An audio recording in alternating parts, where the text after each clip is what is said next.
illustration பார்த்தோம் அப்படின்னா 10th illustration. Okay, இப்போ நம்மளுக்கு என்ன கொஸ்டின் கொடுத்துருக்காங்க, stocks are issued at a standard price and the following transaction occurred for a specific material. இப்போ ஓப்பனிங் ஸ்டாக் எல்லாமே கொடுத்துட்டாங்க. ஓகே, நம்ம இதை பார்ப்போம். அடுத்து என்ன கொடுத்துருக்காங்கன்னு, டெபிட் பேலன்ஸ். ஸ்டாக் வந்து இஷ்யூ பண்ணுறது வந்து ஸ்டாண்டர்ட் ப்ரைஸ் தான், இது நல்லா ஞாபகம் வச்சுக்கோங்க. The debit balance of price variance on 1st January was 20. Debit balance வந்து அதனுடைய ப்ரைஸ், டெபிட் பேலன்ஸோட ப்ரைஸ் வந்து 20 ரூபாய். January 1 வந்து வேரியன்ஸ் இருக்குது அப்படின்ற மாதிரி சொல்கிறாங்க. Show the stock account for the material for the month of January, indicating how you would deal with the difference in material price variance when preparing the profit and loss account for the month.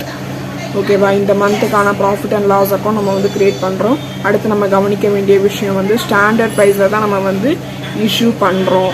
இதை நல்லா ஞாபகம் வச்சுக்கோங்க.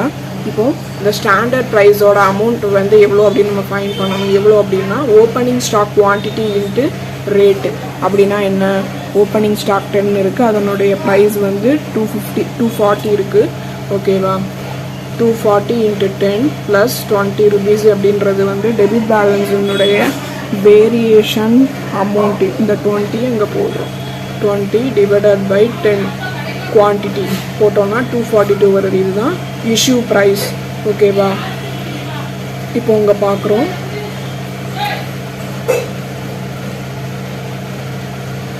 நார்மலாக opening stock 10 2400 போட்டாச்சு. அதுக்கப்புறமாட்டி இங்கே வந்து receipt எங்கே போடுவோம், இஷ்யூ பண்ணுறோம் அப்படின்னா 3. இப்போ இஷ்யூ பண்ணுறோம், 3 × 242 போட்டு 726 நம்மளுக்கு வருது.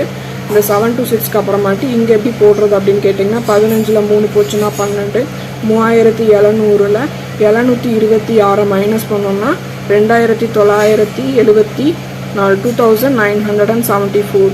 இதை அப்படியே கண்டினியூ பண்ணுறீங்க. ஓகேவா, இது வேற வந்துடுது. இப்போ கடைசி பார்த்தீங்க அப்படின்னா, கடைசி நம்மகிட்ட இருக்கக்கூடிய குவான்டிட்டி வந்து 5 குவான்டிட்டி இருக்குது. அதனுடைய அமௌண்ட் பார்த்தோம்னா 1456. அப்படின்னா இந்த 5 வந்து ஸ்டாண்டர்ட் ப்ரைஸோட போட்டுட்டு நம்ம ஒரு வேல்யூ கண்டுபிடிக்கணும். அதுக்கப்புறமாட்டி இந்த வேல்யூ, இந்த 2 வேல்யூ, அதாவது 5 × ஸ்டாண்டர்ட் ப்ரைஸ் போட்டோம்னா 1210 நம்மளுக்கு வந்து வருது. அதே இந்த வேல்யூ நம்ம சார்ட் வேல்யூ வந்து 1456 நம்மளுக்கு வந்து கிடைக்குது. இந்த 2 லைன் பார்த்தோம் அப்படின்னா ஸ்டாண்டர்ட் ப்ரைஸ் வந்து நம்மளுக்கு கம்மியாக இருக்குது. ஸோ இது வந்து அட்வர்ஸ்னு காமிப்போம். ஓகே, இது பாருங்கள்,